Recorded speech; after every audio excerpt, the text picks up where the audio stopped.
Conflicts over water are as old as history itself, but the massive Google data centers on the edge of this Oregon town on the Columbia River represent an emerging 21st century concern, now a critical part of modern computing. Data centers help people stream movies on Netflix, conduct transactions on PayPal, post updates on Facebook, store trillions of photos and more.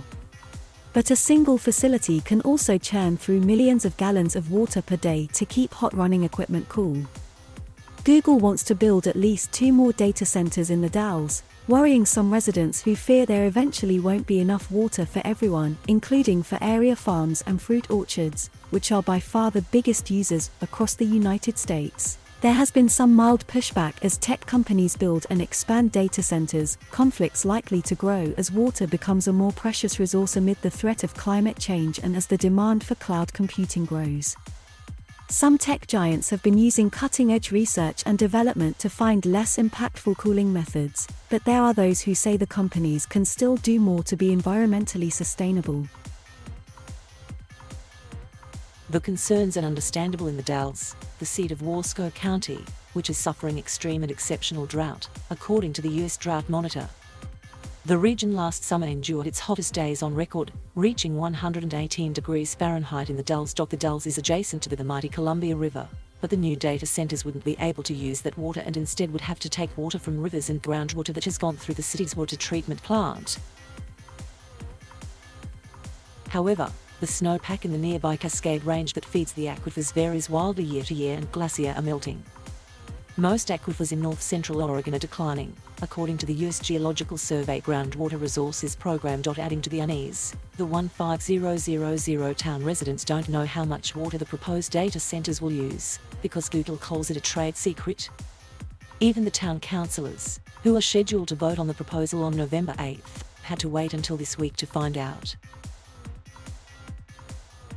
Dave Anderson, Public Works Director for the Dalles, said Google obtained the rights to 3.9 million gallons of water per day when it purchased land formerly home to an aluminum smelter. Google is requesting less water for the new data centers than that amount and would transfer those rights to the city, Anderson said.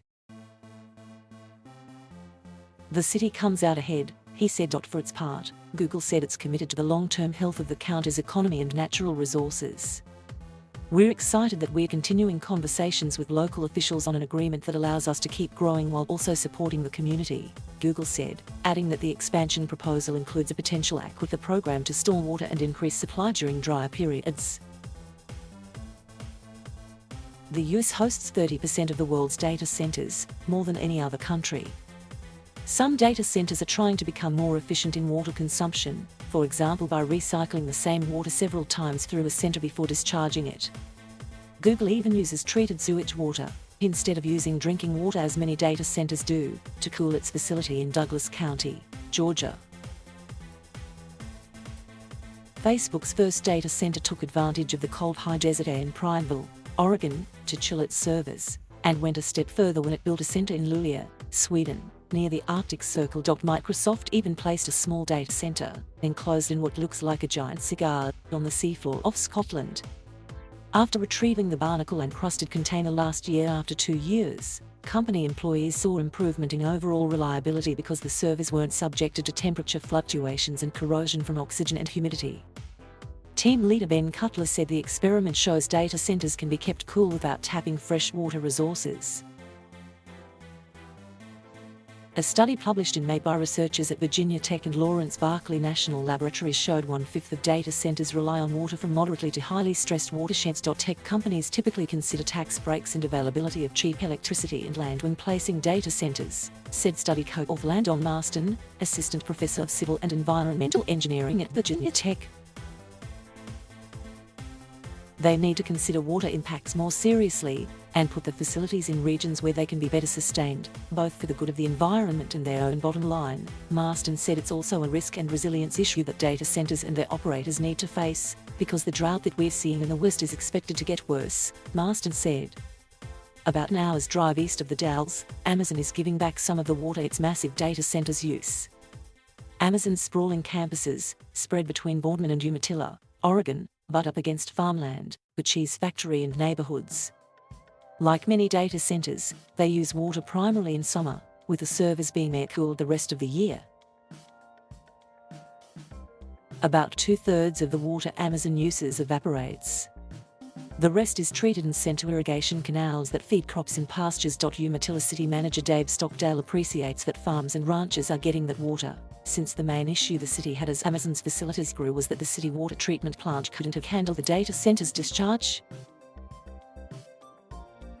John Devo, Executive Director of WaterWatch of Oregon, which seeks reform of water laws to protect and restore rivers, criticized it as a corporate feel-good tactic. Does it actually mitigate for any harm of the server farm's actual use of water on other interests who may also be using the same source water, like the environment, fish and wildlife? Devo said. Adam Selipsky, CEO of Amazon Web Services, insists that Amazon feels a sense of responsibility for its impacts. We have intentionally been very conscious about water usage in any of these projects, he said, adding that the center's brought economic activity and jobs to the region. Dawn Rasmussen, who lives on the outskirts of the Dalles, worries that a town is making a mistake in negotiating with Google, likening it to David versus Goliath. She's seen the level of her well water drop year after year and worries sooner or later there won't be enough for everyone at the end of the day. If there's not enough water, who's going to win? She asked. Thank you for watching. Please subscribe